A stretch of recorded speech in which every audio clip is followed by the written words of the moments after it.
मैं चाहता हूं अपने पड़ोसी को बोलो, पड़ोसी विश्वास में दृढ़ हो जा। विश्वास में दृढ़ हो जा। आमीन। परमेश्वर चाहता है कि आप विश्वास में दृढ़ हो जाएं। आप जानते हैं क्यों? क्योंकि बिना विश्वास के आप रिसीव नहीं कर सकते जो परमेश्वर आपकी लाइफ में देना चाहता है। कितने लोग ध्यान से सुन रहे हैं मेरी बात को? विश्वास उस पाइपलाइन की तरह है जिससे, देखिए विश्वास, ध्यान से सुनिएगा। कई लोग कहते हैं हाँ जी विश्वास सब कुछ है। विश्वास कुछ भी नहीं है और विश्वास सब कुछ भी है। ध्यान से सुनिए मेरी बात। विश्वास उस पाइपलाइन की तरह है मगर सामर्थ विश्वास में नहीं है। ध्यान से सुने आप लोग। सब लोग हाँ जी विश्वास तो सब कुछ है, कुछ भी बोलो जी, कुछ भी नाम बोलो जी, विश्वास होना चाहिए जी, विश्वास होना चाहिए। वो नॉनसेंस बात है। विश्वास होना चाहिए, अरे किस बात पे विश्वास होना चाहिए? हमारा विश्वास उस जीवित परमेश्वर पे है। तो आपको सरल भाषा में समझाता हूं कि आपको आराम से समझ आए, कि आप दूसरों को समझा सकें, फिर वो औरों को समझाएं। विश्वास उस बिजली की तार की तरह है जो आपके घर के अंदर लगती है। जब आप घर बनाते हैं तो क्या करते हैं? उसमें बिजली की तार लगाते हैं। अगर आपकी बिजली की तार केवल कम कॉइल की है, अगर आपकी बिजली की तार कम कॉइल की है, जब ज़्यादा पावर उसमें आती है तो क्या होता है? शॉर्ट सर्किट हो जाता है ना? तो चाहे ट्रांसफॉर्मर जो आपके घर के बाहर हो उसमें 10,000 किलोवाट की बिजली है, मगर आपके घर उतनी ही बिजली आएगी जितनी आपकी तार में कैपेसिटी है। आमीन। सो हमें परमेश्वर और दे, परमेश्वर और दे। परमेश्वर कह रहा है अपनी कैपेसिटी बढ़ा। मैं तो और दे दूंगा, शॉर्ट सर्किट हो जाएगा। हैंडल कर सकता है मैं और दे दूंगा तो। मगर अगर मेरे घर में केवल तार लगी है और मैं कहूँ हाँ जी तार ही सब कुछ है जी, तार ही सब कुछ है, और अगर वो जुड़ी नहीं है कहीं तो क्या करंट आएगा? तो विश्वास अपने आप में कुछ कर सकता है? नहीं कर सकता। दुनिया बोलती है हाँ जी हम विश्वास करते हैं, तभी तो कुछ नहीं होता तुम्हारे साथ। अगर विश्वास, मगर हमारा विश्वास विश्वास में नहीं है। बोलो मेरा विश्वास विश्वास में नहीं है। यह कैसा विश्वास हो जो विश्वास में विश्वास है? हमारा विश्वास जीवित परमेश्वर में है। सामर्थ विश्वास में नहीं है, सामर्थ जीवित परमेश्वर में। विश्वास उस तार के टांके की तरह है जो परमेश्वर पे लग जाता है और वो जो उसकी सामर्थ है हमारे जीवन में आने लग जाती है। हालेलुया। कितने लोगों को समझ आ रही है मेरी बात? सो हमारा विश्वास विश्वास में नहीं है, हमारा विश्वास जीवित परमेश्वर के ऊपर है। अब ध्यान से सुनिए, अब जीवित परमेश्वर है ये तो भी कुछ नहीं आना। ट्रांसफॉर्मर घर के बाहर है और तार ही नहीं लगी हुई तो घर के अंदर कुछ नहीं आना। तो दोनों चाहिए। बोलो दोनों चाहिए। विश्वास जीवित परमेश्वर के ऊपर। और परमेश्वर कौन है? यूहन्ना 1:1, आदि में वचन था, वचन परमेश्वर के साथ था और वचन ही परमेश्वर था। यानी हमारा विश्वास परमेश्वर के वचन के ऊपर है। आमीन। अब परमेश्वर आपका पिता एक चीज चाहता है, वो चाहता है कि आप विश्वास में दृढ़ हो जाएं। यानी परमेश्वर कह रहा है अपनी कैपेसिटी बढ़ा लो, क्योंकि मैं पावर बढ़ाने वाला हूं पीछे से। आपने अभी तक आपके घर में एसी नहीं थे, आप किराए के घर में रहते थे, कूलर लगाते थे, चल रहा था। फिर आपने क्या किया? 4 एसी लगा दिए, चारों बेडरूम में 4 एसी लगा दिए। इलेक्ट्रीशियन आया, बोला सर एसी तो बढ़िया है, बिल्कुल बढ़िया है, मगर आपकी तार झेल नहीं सकती इतना पावर। तो एसी के साथ आपको क्या करना पड़ेगा? आपको तार भी अपग्रेड करनी पड़ेगी। तो विश्वास को अपग्रेड करने का टाइम आ गया है। आमीन। सो फिर से पड़ोसी को बोलो, बोलो पड़ोसी विश्वास में दृढ़ हो जा। क्यों हमें विश्वास में दृढ़, क्यों कह रहा है परमेश्वर दृढ़ होने के लिए? यानी कोई है जो आपसे उस विश्वास को चोरी करना चाहता है। क्योंकि शैतान जानता है अगर वो आपका विश्वास चुरा लेगा तो पिता यदि करना भी चाहता है बहुत कुछ, वो आपके जीवन में कभी नहीं आएगी चीज। कोई है जो आपकी बिजली की तारें चुराना चाहता है? सुन रहे हैं आप मेरी बात? फिर से बोलिए अपने पड़ोसी को, बोलो विश्वास में दृढ़ हो जा। मैं चाहता हूं ये 5 जो चीजें, जो 5 कुंजियां मैं आपको बताऊंगा, ये आप अपने घर पे लगा दें, इसको मनन करें रोज, और इसके हिसाब से हम पूरा साल चलेंगे। ये आज का मना केवल आज के लिए नहीं है, ये वचन हमारे पूरे 2024 के लिए। आमीन, हालेलुया। पहला पत्रस 5:9 हम पढ़ेंगे साथ में। इसमें लिखा है, विश्वास में दृढ़ होकर और यह जानकर उसका सामना करो कि तुम्हारे भाई जो संसार में हैं ऐसा ही दुख सह रहे हैं। हालेलुया। विश्वास आपको एंड्योरिंग पावर देता है, सहने की ताकत देता है। जब दुनिया में जो कुछ भी हो रहा है, अगर आप विश्वास में दृढ़ हैं तो आप खड़े रहेंगे अडिग। आमीन। कभी कभी परमेश्वर का वचन क्या कहता है? परमेश्वर को क्या चीज प्रसन्न करती है? विश्वास। क्या चीज प्रसन्न करती है? जोर से बोलिए, विश्वास। बाइबल कहती है इब्रानी 11:6 में कि बिना विश्वास के परमेश्वर को प्रसन्न करना अनहोना है, यानी असंभव है, इम्पॉसिबल है। आप परमेश्वर को बिना विश्वास के प्रसन्न नहीं कर सकते। क्यों? क्योंकि जब आप परमेश्वर को विश्वास नहीं देते, आप उसको लिमिट करते हो, उसको सीमित करते हो आपको ब्लेस करने के लिए, और परमेश्वर को वो अच्छा नहीं लगता। विश्वास परमेश्वर को वो फ्रीडम देता है कि वो अपनी पावर को मैनिफेस्ट कर सके आपकी लाइफ में। आमीन। विश्वास कैसे आता है? बोलो, सुनने से। कैसे आता है? इसका मतलब अगर आपको विश्वास में दृढ़ होना है, आपको वो बंदा बनना है जो सुबह शाम परमेश्वर के वचन को सुने। कई लोग हैं ना जो जगजीत सिंह सुनते हैं सुबह शाम, कई लोग हैं हनी सिंह सुनते हैं सुबह शाम, इसलिए उनका जीवन भी वैसी हो जाता है। ध्यान से बाइबल करती है, जिनका तुम अनुकरण करते हो उनके जीवनों को ध्यान से देखो। जो हनी सिंह सुनते हैं क्या होगा? वैसी हो जाएगा जो उससे साथ हुआ। ध्यान से सुनो, कौन वो लोग हैं जिनको आप फॉलो करते हो, कौन वो लोग हैं जो आपके आइडल हैं, कौन वो लोग हैं जिनके गाने आप सुनते हो, जिनकी पिक्चरें आप देखते हो। जब उनके जीवन के जो फल हैं आपके जीवन में आने लग जाएं तो सरप्राइज मत हो जाना, क्योंकि बाइबल बताती है जैसा आप बिहोल्ड करोगे, जैसा आप देखोगे, वैसे ही आप बन जाओगे। आमीन। इसीलिए जरूरी है फिल्टर लगाना। बोलो, फिल्टर लगाओ। फिल्टर लगाना बहुत जरूरी है। इसीलिए हमने उपवास किया। क्यों? कि ताकि हम इस शरीर की जो लालसाएं हैं उनके ऊपर हम प्रभुता कर सकें। कि कई लोग हैं वो दुनिया को जीतना चाहते हैं, पहले अपने शरीर को तो जीतें, दुनिया को तो जीतेंगे। अगर मैं अपनी भूख को नहीं जीत सकता तो भूल जाइए कि मैं दुनिया में कुछ कर सकता हूं। अगर मैं अपनी आंखों को कंट्रोल नहीं कर सकते, दुनिया को कंट्रोल करना चाहते हैं। अगर कंट्रोल करना है तो अपनी आंखों को कंट्रोल करें। ये वचन है हर एक उस सास के लिए, उस बहू के लिए, उस बेटे के लिए, उस दोस्त के लिए जो दूसरों को कंट्रोल करना चाहता है। बोलो, अपनी आंखों को कंट्रोल करो। आमीन। क्योंकि जो आप आंखों से देखते हैं, यीशु मसीह ने कहा आपकी आंखें आपके शरीर का दिया है। आप जानते हैं आत्मिक जहां में इस समय जो दुष्ट आपके अंदर लाइट है, एक लाइट, हर एक विश्वासी के अंदर लाइट है ना। 1:4 लगा दीजिए। बाइबल बताती है उसके अंदर ज्योति था, ज्योति मनुष्य, उसके अंदर जीवन था, जीवन मनुष्य की ज्योति था।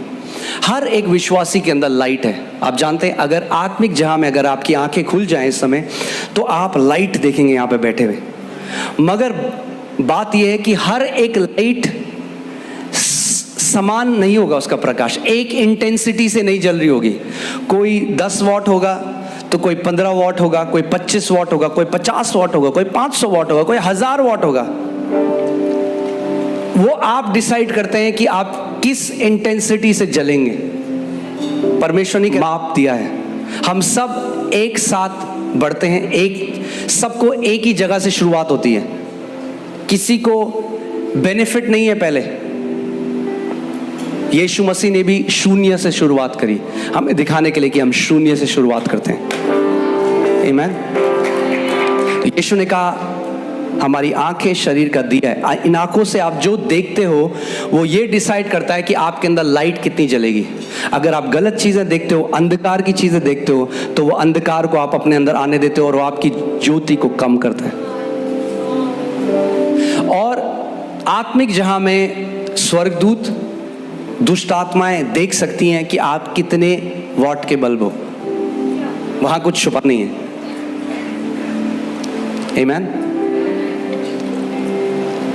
मैं आपको ये दूसरे समय का वचन है, कभी मैं आपको बाद में बताऊंगा कि हम उस ज्योति में कैसे बढ़ सकते हैं, मगर अभी इस वचन में रहते हैं। तो हमें क्या करना है? विश्वास में दृढ़ रहना है। और विश्वास कैसे आता है? सुनने से। इंग्लिश बाइबल को अगर सही ट्रांसलेट करें मूल भाषा में, तो उसमें लिखा है विश्वास सुनते रहने से आता है, सुनने से नहीं, सुनते रहने से। कैसे? बोलो, सुनते रहने से। पड़ोसी को बोलो, पड़ोसी सुनते रहो। एक बार सुनना काफी नहीं है। मैं आपको एक बात बताता हूं, ध्यान से सुनिए इस बात को। इस कलीसिया में सबसे ज्यादा फल, क्योंकि एक अगुवा होने के नाते मैं देखता हूं जितने लोग यहाँ पे आते हैं, मैं आपको शायद पता नहीं होगा, मैं लीडर्स के साथ बैठता हूँ, एक एक बंदे के बारे में सुनता हूँ, आपके जीवन में क्या चल रहा है। हम रोज रात को लीडर्स आपके लिए प्रार्थना करते हैं। अगर आप इस कलीसिया का हिस्सा हैं, मैंने आपको पहले भी कहा था, हम आपके लिए कमिटेड हैं परमेश्वर की नज़र में। हम उस बुलाहट को, उस ड्यूटी को हम हल्का नहीं जानते, क्योंकि एक दिन परमेश्वर का वचन कहता है हमें परमेश्वर के सामने जो यहाँ पर बोए गए उनका हिसाब देना पड़ेगा कि तूने मेरे लोगों के साथ क्या किया। आमीन।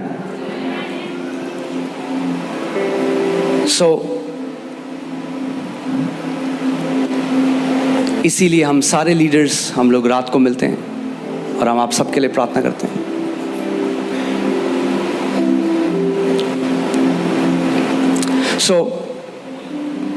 बोलो, विश्वास कैसे आता है? सुनते रहने से। कैसे आता है? सुनते रहने से। इस कलीसिया में मुझे नाम से वो परिवार पता है।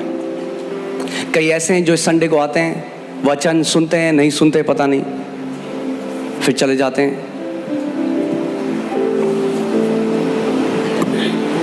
10,000 प्रचारकों को सुनते हैं, उनके जीवन में कोई फल नहीं। मैं इसलिए नहीं कह रहा हूं कि आप किसी और को ना सुने, मेरे को ध्यान से सुनिए। हम इनसिक्योर नहीं, आप किसी और को ना सुने, मगर क्योंकि आप इस कलीसिया में बोए गए हो, परमेश्वर ने आपके ऊपर एक चरवाहा नियुक्त किया है। परमेश्वर जानता है आपको कौन से आत्मिक भोजन की जरूरत है। बच्चा, आप जब आपके बच्चे छोटे होते हैं, वो चुनते हैं उनको क्या खाना है, या आप उनको चुनते हैं आप उनको क्या देंगे? क्योंकि जब आप YouTube से चुनेंगे मुझे क्या सुनना है, आप वो चुनेंगे जो मीठा और आपके कानों को भाता है। मगर जब परमेश्वर आपको वचन देगा, तो वो वचन देगा जो आपको चाहिए, जो आपको स्पिरिचुअल ग्रोथ देगा, जो आपको बलवंत करेगा। आमेन। वो लोग मैंने देखे, एक पैटर्न देखा, वो लोग जिन्होंने सबसे जल्दी बढ़ते गए फेवर में, प्रमोशन में, आत्मिकता में, वो लोग थे जो संडे का सरमन सुनते थे, मगर अपने घर में संडे से लेके सैटरडे तक उस वचन को बार बार सुना करते थे, बार बार। क्योंकि विश्वास कैसे आता है? सुनते रहने से। परमेश्वर के दास केनेथ हैगिन कहते थे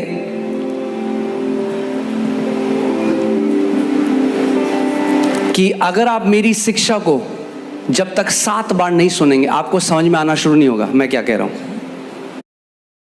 सुन, शाम का मैच हम सब साथ में देखें। सब कैसे? ऐसे। ओ चैप,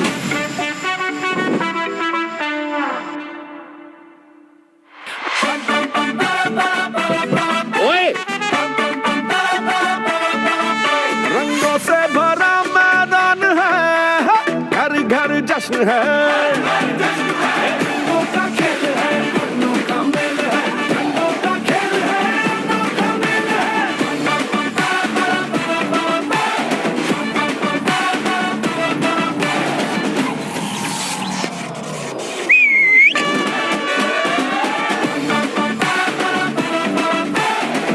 ब्यूटिफुल। मगर आपने इन कानों से सुना। वो कह रहे आपको एटलीस्ट 7 बार एक शिक्षा को सुनना पड़ेगा, तब वो शिक्षा खुल जाएगी और उसके अंदर जो प्रकाशन का आत्मा है उसके साथ आपका एनकाउंटर होगा। और फिर वो वचन, वो रेवलेशन मेरा नहीं होगा, वो रेवलेशन फिर आपका होगा। और जब वो प्रकाशन आपका हो जाएगा तो वही फल वो आपके जीवन में भी आएगा, यीशु मसीह के नाम में। इसीलिए हमें क्या करना है, हमें एक वचन, जो एक मैसेज हमारे लिए आता है। कोई एक गाने को सुनता है एक बारी, मैं सुना है आपने, को लोग बोलते हैं मेरा फेवरेट गाना है। कितनी बार सुना है? हजारों बार। क्या हुआ हजारों बार सुन के? दिल में चला गया और मुंह में आ गया।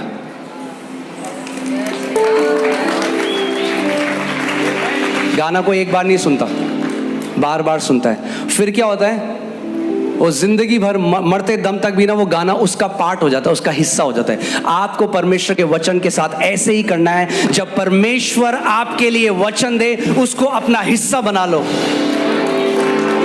ये मेरे लिए वचन है, मेरे पिता ने मेरे चरवाहे के द्वारा मेरे को दिया है, और प्रभु मैं इस वचन को रिसीव करता हूं, इसका आदर करता हूं, इस पर मैं बार बार मनन करूंगा, इसको बार बार सुनूंगा, ताकि जो मेरे पिता ने मेरे लिए आत्मिक भोजन दिया है मैं उसको ग्रहण कर सकूं। आमीन। सो कैसे आता है विश्वास? सुनते रहने से।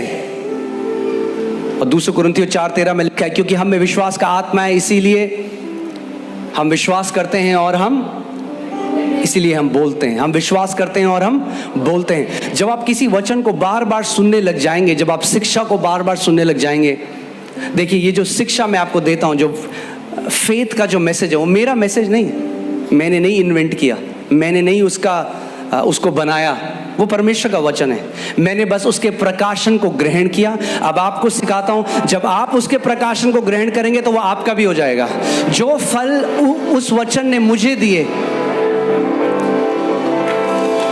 पास्टर एलाइशा यहाँ पे हैं, पास्टर नेहमाया यहाँ पे हैं, जब ये विश्वास में सिखाने लगा, वो उसको सुनने लगे बार बार, वही विश्वास का आत्मा उन्होंने पा लिया। वही फल जो हम देख रहे हैं वो भी देखने लगे। वही फल जो परमेश्वर मेरे जीवन में कर रहा है वो आपके जीवन में भी होगा। 100%। आमीन।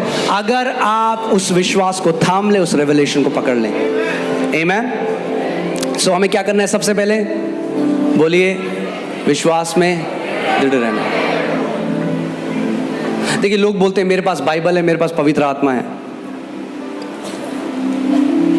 मगर इस बात को नहीं समझते कि परमेश्वर ने, प्रभु यीशु मसीह जो हमारा चरवाहा है, उसने मनुष्यों को चरवाहा ठहराया है लोगों के ऊपर। चर्च इंसान का आइडिया नहीं है। यीशु मसीह ने कहा मैं अपनी कलीसिया को बनाऊंगा। मेरे पुत्र, अच्छा सॉरी, क्योंकि परमेश्वर का वह अनुग्रह प्रकट है जो सब मनुष्यों के उद्धार का कारण है। आगे, और हमें चेतावनी देता है। क्या करता है अनुग्रह? इंग्लिश बाइबल में लिखा है टीचिंग अस टू डिनाई अनगॉडलीनेस। हमें शिक्षा देता है कि जो अनगॉडली है, जो क्या बोलेंगे, जो परमेश्वर जो ईश्वरीय नहीं है, उसको ना कहना सिखाता है हमें।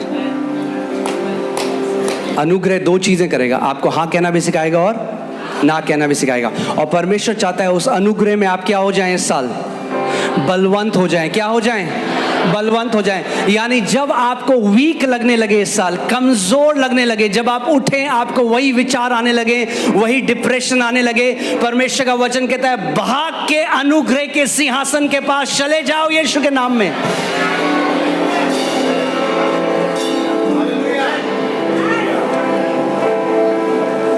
आमीन। इब्रानी 4:16 लगाइए वहां पे, मैं आपको कुछ दिखाना चाहता हूं। आप इस बात को समझेंगे, जानेंगे कि परमेश्वर, ये मसीह जीवन आप विल पावर से नहीं जी सकते, आप स्पिरिट पावर से जी सकते हो। फिर से बोलता हूं मैं, ये मसीह जीवन आप कभी विल पावर से नहीं जी सकते, स्पिरिट आत्मा की पावर से जी सकते हो।